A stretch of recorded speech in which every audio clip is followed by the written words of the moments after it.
ಪ್ರೀತಿಯ ದ್ವಿತೀಯ PUC ವಿದ್ಯಾರ್ಥಿಗಳೇ, ಎಲ್ಲರಿಗೂ ಕೂಡ ಮತ್ತೊಮ್ಮೆ ನನ್ನ ಯೂಟ್ಯೂಬ್ ಚಾನಲ್ಗೆ ಸ್ವಾಗತವನ್ನು ಕೋರುತ್ತಿದ್ದೇನೆ. ಧನ್ಯವಾದಗಳು. ನಿಮ್ಮ ಪ್ರೀತಿ ಸಹಕಾರ ಸದಾ ನನ್ನ ಜೊತೆ ಹೀಗೆ ಮುಂದಿನ ದಿನಗಳಲ್ಲಿಯೂ ಒರೆಯಲಿ ಅಂತ ದೇವರ ಹತ್ರ ಆಶಿಸುತ್ತಿದ್ದೇನೆ.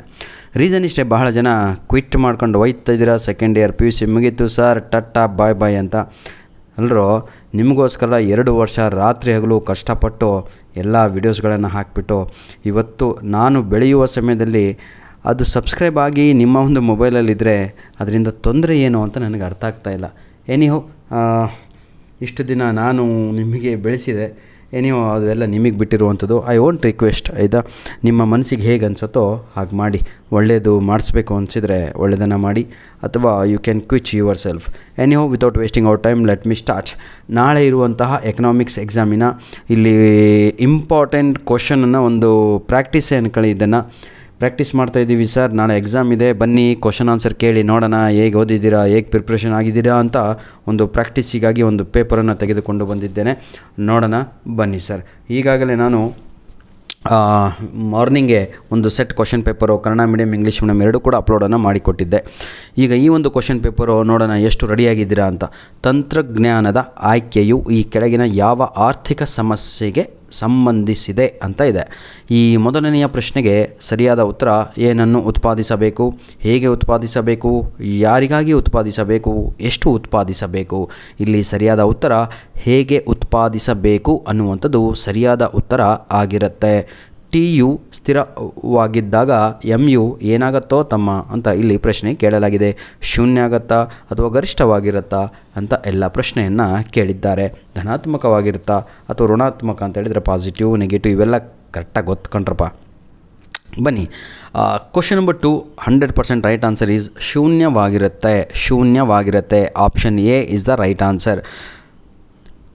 ಒಂದು ಬಂಡವಾಳಶಾಹಿ ದೇಶದಲ್ಲಿ ಉತ್ಪಾದನಾ ಚಟುವಟಿಕೆಗಳನ್ನು ಮುಖ್ಯವಾಗಿ ಇವರು ನಡೆಸುತ್ತಾರೆ ಅಂತ ಒಂದು ಪ್ರಶ್ನೆ ಕೇಳಿದ್ದಾರೆ. ಕ್ವಶನ್ ನಂಬರ್ 3 ಆಪ್ಷನನ್ನು ನೋಡೋದಾದರೆ ನಾವು ಇದರಲ್ಲಿ ಸರಿಯಾದ ಉತ್ತರ ನನ್ನ ಪ್ರೀತಿಯ ವಿದ್ಯಾರ್ಥಿಗಳೇ ವಿದ್ಯಾರ್ಥಿಗಳೇ ಉದ್ಯಮಿ ಸಂಸ್ಥೆಗಳು ಅನ್ನುವಂಥದ್ದು ಸರಿಯಾದ ಉತ್ತರ ಆಗುತ್ತೆ. ನೋಡಿ, ಒಂದು ಬಂಡವಾಳಶಾಹಿ ದೇಶದಲ್ಲಿ ಉತ್ಪಾದನಾ ಚಟುವಟಿಕೆಗಳನ್ನು ಮುಖ್ಯವಾಗಿ ಯಾರು ನಡೆಸ್ತಾರೆ? ಖಾಸಗಿ ಉದ್ಯಮಿ ಸಂಸ್ಥೆಗಳು ನಡೆಸುತ್ತಾರೆ. Clear all of you? Option C. ಈಗ 4ನೆಯ ಪ್ರಶ್ನೆ ನೋಡೋಣ. ಆರ್ಥಿಕತೆಯಲ್ಲಿ ಈ ಬ್ಯಾಂಕುಗಳು ಹಣ ನಿರ್ಮಾಣ ಪದ್ಧತಿಯ ಭಾಗವಾಗಿವೆ ಅಂತ ಇದೆ. 4ನೆಯ ಪ್ರಶ್ನೆಗೆ ಸರಿಯಾದ ಉತ್ತರ ಬಂದು ಪ್ರೀತಿಯ ವಿದ್ಯಾರ್ಥಿಗಳೇ ಗೆಸ್ಸಿಂಗು, ಆಯಿತಾ? ನಿಮ್ಮ ಪ್ರಕಾರ ಯಾವುದ್ರಿ? ವಿನಿಮಯ ಬ್ಯಾಂಕುಗಳು, ಭಾರತದ ರಿಸರ್ವ್ ಬ್ಯಾಂಕು ಅಥವಾ ವಿಶ್ವ ಬ್ಯಾಂಕು, ವರ್ಲ್ಡ್ ಬ್ಯಾಂಕು ಅಥವಾ RBIಯೋ, ಈ ರೀತಿ ಯಾವುದಪ್ಪ? ರೈಟ್ ಆನ್ಸರ್ ಈಸ್ ವಾಣಿಜ್ಯ ಬ್ಯಾಂಕುಗಳು ಅಂತ ಇದೆ ಅಲ್ವಾ? ಆಪ್ಷನ್ ಬಿ ಅದು ಸರಿಯಾದ ಉತ್ತರ ಆಗಿರುತ್ತೆ. 5ನೆಯ ಪ್ರಶ್ನೆ ನನ್ನ ಪ್ರೀತಿಯ ವಿದ್ಯಾರ್ಥಿಗಳೇ, ಮುಂಗಡ ಪತ್ರದ ಕೊರತೆಗಳನ್ನು ತುಂಬಲು ಸರ್ಕಾರ ಬಹುತೇಕವಾಗಿ ಇದರ ಮೇಲೆ ಅವಲಂಬಿತವಾಗಿದೆ ಅಂತ ಇದೆ. 5ನೆಯ ಪ್ರಶ್ನೆಗೆ ಸರಿಯಾದ ಉತ್ತರ ಯಾವುದಾಗಿರ್ಬೋದು? ಸಾಲಗಳು, ತೆರಿಗೆಗಳು, ನೋಟು ಮುದ್ರಣ, ವಿದೇಶಿ ನೆರವು. ಮುಂಗಡ ಪತ್ರದ ಕೊರತೆಗಳನ್ನು ತುಂಬಲು ಸರ್ಕಾರದ ಬಹುತೇಕ ಇದರ ಮೇಲೆ ಅವಲಂಬಿತವಾಗಿದೆ ಅಂತ ಹೇಳಿದರೆ ಸಾಲಗಳು ಅನ್ನುವಂಥದ್ದು ಸರಿಯಾದ ಉತ್ತರ ಆಗಿರುತ್ತೆ. ಡೆಟ್, ಆಯಿತಾ? ನೆಕ್ಸ್ಟು ಇಲ್ಲಿ ನಿಮಗೆ ಬೇರೆ ಸಬ್ಜೆಕ್ಟ್ ರೀತಿ ಯಾವುದು ಕೆಮಿಸ್ಟ್ರಿ, ಫಿಸಿಕ್ಸು, ಈ ಕನ್ನಡ ಅಥವಾ ಈ ಬೇರೆ ಸಬ್ಜೆಕ್ಟಿನ ರೀತಿ ಇಲ್ಲಿ ನಿಮಗೆ 10 MCQಸ್ಗಳು 15 MCQಸ್ಗಳು ಇರುವುದಿಲ್ಲ ಮಕ್ಕಳೇ. ನಿಮಗೆ 5 MCQs ಇದು ಪಾಸಿಟಿವ್ ಇದ್ದಂಗೆ. ನಿಮಗೆ ನಿಜವಾಗಿಯೂ ಈ ಸ್ಕೋರ್ ಆಗಲಿಕ್ಕೆ ಒಳ್ಳೆಯದು. ಏನು ಅಂದರೆ ಒಂದು cut off 5 MCQಸು, 5 fill in the blanks, 5 maths of following, 5 1 ಅಂಕದ ಪ್ರಶ್ನೆಗಳು, ಖಲಾಸ್. ಎಲ್ಲೂ ತಾವು ಯಾಮಾರದೇ ಇಲ್ಲ. ಬನ್ನಿ, AVC ರೇಖೆಯ ಡ್ಯಾಶ್ ಬಿಂದುವಿನಲ್ಲಿ SMC ರೇಖೆಯು AVC ರೇಖೆಯನ್ನು ಕೆಳಗಿನಿಂದ ಛೇದಿಸುತ್ತದೆ ಅಂತ ಕೇಳಲಾಗಿದೆ. 6ನೆಯ ಪ್ರಶ್ನೆಗೆ ಸರಿಯಾದ ಉತ್ತರ ಪ್ರೀತಿಯ ವಿದ್ಯಾರ್ಥಿಗಳೇ ಯಾವುದಾಗಿರ್ಬೋದು? ಕನಿಷ್ಠ ಅಂತ ಇದೆ ಅಲ್ವಾ? ಅದು ಉತ್ತರ ಆಗಿರುತ್ತೆ. ಈ ಕನಿಷ್ಠ ಅನ್ನಲಿಕ್ಕೆ ನಾವು ಇಂಗ್ಲೀಷಲ್ಲಿ ಏನಂತೀವಿ ಅಂದರೆ ಮಿನಿಮಮ್ ಅಂತ ಕರಿತೀವಿ.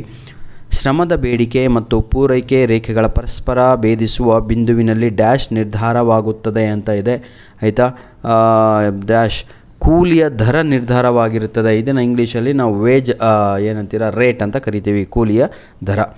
ಸಮಗ್ರ ಅರ್ಥಶಾಸ್ತ್ರವು ಡ್ಯಾಶ್ದಲ್ಲಿ ತನ್ನ ಆಳವಾದ ಬೇರುಗಳನ್ನು ಹೊಂದಿದೆ ಅಂತ ಇದೆ. ಹೌದಲ್ವಾ? ಇದು ಭಾಳ ಈಸಿ ಅಲ್ವಾ? ಸಮಗ್ರ ಅರ್ಥಶಾಸ್ತ್ರವು ಸೂಕ್ಷ್ಮ ಶಾಸ್ತ್ರದಲ್ಲಿ ತನ್ನ ಆಳವಾದ ಬೇರುಗಳನ್ನು ಹೊಂದಿದೆ ಅಂತ. 9ನೇ ಪ್ರಶ್ನೆ, ಹಣದ ಬಳಕೆ ಇಲ್ಲದೆ ನಡೆಯುವ ಆರ್ಥಿಕ ವಿನಿಮಯಗಳನ್ನು ಡ್ಯಾಶ್ ಎಂದು ಉಲ್ಲೇಖಿಸಲಾಗಿದೆ ಅಂತ ಇದೆ. ಹೌದಲ್ವಾ? 9ನೆಯ ಪ್ರಶ್ನೆಗೆ ಏನಂತೀರ, ಇದು ವಸ್ತು ವಿನಿಮಯ ಪದ್ಧತಿ ಅಂತ ಕರಿತೀವಿ. ಇದನ್ನು ಇಂಗ್ಲೀಷಲ್ಲಿ ಭಾಳ ಈಸಿ ಅಲ್ವಾ? ಬಾರ್ಟರ್ ಸಿಸ್ಟಮ್ ಅಂತ ಕರಿತೀವಿ ನಾವು. 10ನೆಯ ಪ್ರಶ್ನೆ, ದೇಶೀಯ ಕರೆನ್ಸಿ ರೂಪದಲ್ಲಿರುವ ವಿದೇಶಿ ಕರೆನ್ಸಿಯ ಬೆಲೆ ಹೆಚ್ಚಾಗುವುದನ್ನು ದೇಶೀಯ ಕರೆನ್ಸಿ ಡ್ಯಾಶ್ ಎಂದು ಕರೆಯುತ್ತೇವೆ ಅಂತ ಇದೆ. 10ನೆಯ ಪ್ರಶ್ನೆಗೆ ಸರಿಯಾದ ಉತ್ತರ ಡಿಪ್ರಿಸಿಯೇಷನ್ ಅಂತ ಕರಿತೀವಿ. ಏನು ಗೊತ್ತಲ್ವ ಎಲ್ಲರಿಗೂ, ಕುಗ್ಗುವಿಕೆ ಅಂತ. ಎನಿಹೌ, ಧನ್ಯವಾದಗಳು. ನಿಮ್ಮ ಏನಂತೀರ ಇದಾ ಏನಾದರೂ ತಪ್ಪಾದಲ್ಲಿ ತಾವುಗಳು ತಿದ್ದಬೇಕು. I am not a economics lecturer. I teach ಇಂಗ್ಲೀಷಲ್ಲಿ ಏನು ತಪ್ಪಾದಂಗೆ ನೋಡಿಕೊಳ್ಳುವಂಥ ಜವಾಬ್ದಾರಿ ನನ್ನದು. ಬೇರೆ ಸಬ್ಜೆಕ್ಟು ಪಾಪ ನನ್ನ ಮಕ್ಕಳಿಗೆ ಹೆಲ್ಪ್ ಆಗಲಿ, ಜೀವನ ರೂಪಿಸಿಕೊಳ್ಳಲಿ. ಯಾಕಂದರೆ ಇಲ್ಲೇ PUCನಲ್ಲೇ ಕೊಳಿಬಾರ್ದು ಅಂತ. ಶ್ರೀಮಂತ ಆದಾಯ 1ನೆಯ ಪ್ರಶ್ನೆ. ಇದು ಮ್ಯಾಚ್ ದ ಫಾಲೋಯಿಂಗು. ಇದಕ್ಕೆ ಸರಿಯಾದ ಉತ್ತರ ∆TR/∆Q. ನೋಡಿ ವಿದ್ಯಾರ್ಥಿಗಳೇ, ಈ ಪ್ರಶ್ನೆಗಳು ಬಹಳ ಬಹಳ ಬಹಳ ಬಹಳ ಬಹಳ ಬಹಳ ರಿಪೀಟ್ ಆಗುವಂತಹ ಪ್ರಶ್ನೆಗಳಾಗಿವೆ. ಅಸಾಮಾನ್ಯ ಲಾಭದ ಸಾಧ್ಯತೆ ಅಂತ ಇದೆ ಬಿ ಕ್ವಶನ್ಗೆ. ಸರಿಯಾದ ಉತ್ತರ ಇಲ್ಲಿ ಹೊಸ ಉದ್ದಿಮೆಗಳ ಆಕರ್ಷಣೆ ಅನ್ನುವಂಥದ್ದು ಸರಿಯಾದ ಉತ್ತರ. ತಪಶೀಲು ಪಟ್ಟಿ ಅಂತ ಸಿ ಕ್ವಶನ್ ಇದೆ. ಇದಕ್ಕೆ ಸರಿಯಾದ ಉತ್ತರ ದಾಸ್ತಾನು ಚಲಕ ಅಂತ ಇದೆ ಅಲ್ವಾ, ಅದು ಸರಿಯಾದ ಉತ್ತರ ಆಗಿರುತ್ತೆ. ನೆಕ್ಸ್ಟ್, ಹೊಣೆಗಾರಿಕೆಗಳು ಅಂತ ಇದೆ. ಹೊಣೆಗಾರಿಕೆಗಳು ಅಂತ ಹೇಳಿದರೆ ಪ್ರೀತಿಯ ವಿದ್ಯಾರ್ಥಿಗಳೇ,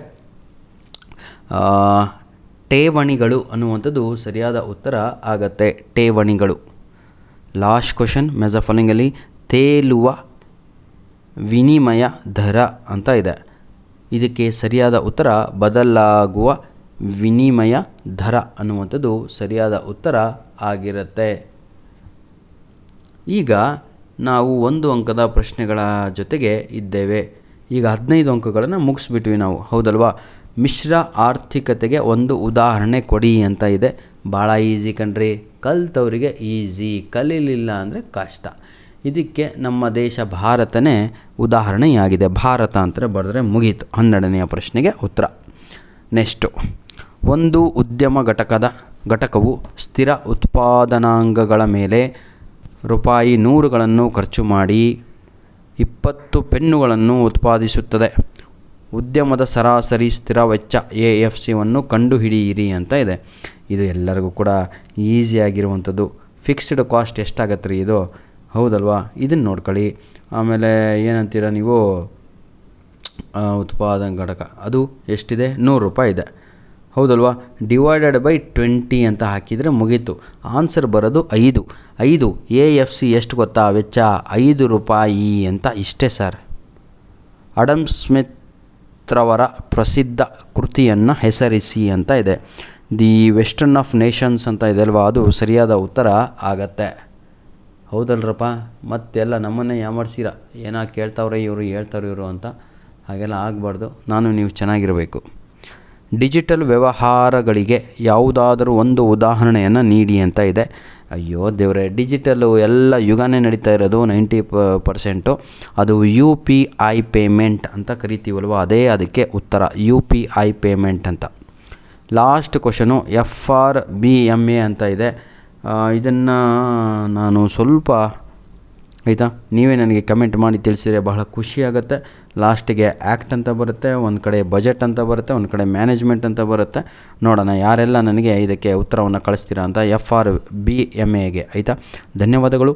ಮುಂದಿನ B ಭಾಗ ಹೋಗೋಕ್ಕಿಂತ ಮುಂಚಿತವಾಗಿ ನನ್ನ ಪ್ರೀತಿಯ ಮುದ್ದಾದ ವಿದ್ಯಾರ್ಥಿಗಳೇ, ಈಗ ನಾವೇನು ಕಂಡುಕೊಂಡ್ವಿ ಇದರಲ್ಲಿ ಅಂದರೆ ನೋಡಿ, ಆಯಿತಾ, ನಮಗೇನು ಗೊತ್ತಾಯಿತು ಅಂದರೆ 5 ಅಂಕದ ಫಿಲ್ ಇನ್ ದ ಬ್ಲ್ಯಾಂಕ್ಸ್ ಕರೆಕ್ಟಾಗಿ ಬರೆದ್ರೆ ಒಳ್ಳೆ ಅಂಕಗಳು ಸಿಗುತ್ತೆ.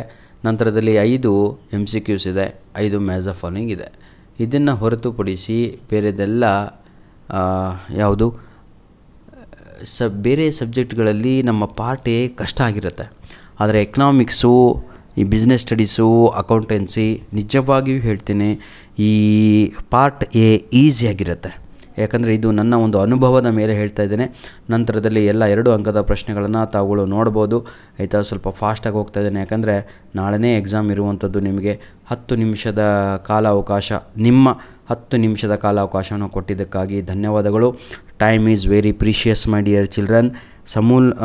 ಸಮಯ ಅನ್ನುವಂಥದ್ದು ಬಹಳ ಅಮೂಲ್ಯವಾಗಿರುವಂಥದ್ದು ಆಯಿತಾ. ಅಂಥ ಸಮಯವನ್ನು ನನಗೆ ಕೊಟ್ಟಿದ್ದಕ್ಕಾಗಿ ಧನ್ಯವಾದಗಳು. ದೇವರ ಹತ್ರ ಇಷ್ಟೇ ಬೇಡುವಂಥದ್ದು, ದೇವರೇ ನಾಳೆ ಈ ಪೇಪರ್ನಿಂದ 80 ಅಂಕದ ಪೇಪರಲ್ಲಿ ಕಡಿಮೆ ಅಂದರೆ ಒಂದು 30ರಿಂದ 40 ಅಂಕ ಕೊಡಪ್ಪ. ಇನ್ನೊಂದು ಪೇಪರು ಅಪ್ಲೋಡ್ ಮಾಡಿದ್ದೀನಿ, ಅದರಿಂದನೂ ಒಂದು 30 ಅಂಕಗಳು ಕೊಡು. ಜೊತೆಗೆ ಎಕ್ಸಾಮ್ 1 ಅಲ್ಲಿಂದ ಒಂದು 20 ಅಂಕ ಕೊಡು. ಎಕ್ಸಾಮ್ 2 ಆಗಿದೆ, ಆ ಪೇಪರ್ ಕೂಡ ಅಪ್ಲೋಡ್ ಮಾಡಿದ್ದೀನಿ, ಅದರಿಂದ ಒಂದು 20 ಕೊಟ್ಬಿಟ್ರೆ ನಮ್ಮ ಮಕ್ಕಳಿಗೆ ಅಲ್ಲಿಗೆ 30, 20 ಮುಗದೇ ಹೋಯಿತು. ಏನು ಸರ್ 100 ಮಾರ್ಕ್ಸ್? 100 ಮಾರ್ಕ್ಸ್ ಪೇಪರು ಜಾಸ್ತಿ ಇರುತ್ತೆ, ನೀವು ಬರೀಬೇಕಾಗಿರೋದು 80ಕ್ಕೆ. ಧನ್ಯವಾದಗಳು. ನಿಮ್ಮ ಪ್ರೀತಿ ಸಹಕಾರ ಸದಾ ನಮ್ಮ ಜೊತೆ ಹೀಗೆ ಇರಲಿ. ಎಕ್ಸಾಮ್ ಎಕನಾಮಿಕ್ಸ್ ಆದ ತಕ್ಷಣ ದಯವಿಟ್ಟು ನಮಗೆ ಕ್ವಶನ್ ಪೇಪರನ್ನು ಕಳಿಸುವುದನ್ನು ಮರೆಯಬೇಡಿ ವಿದ್ಯಾರ್ಥಿಗಳೇ. ನಿಮ್ಮ ಇಸ್ಲಾಂ ಸರ್ ಕಾಯ್ತಾ ಇರ್ತವ್ರೆ, ನಿಮಗೋಸ್ಕರ ಇಷ್ಟು ಟೋಕನ್ ಮಾಡಿದ್ದೀನಿ. ದಯವಿಟ್ಟು ಪೇಪರನ್ನು ನಮ್ಮ ಮೇಲ್ ಐ ಡಿಗೆ ಕಳುಹಿಸಿ ಕೊಡಿ.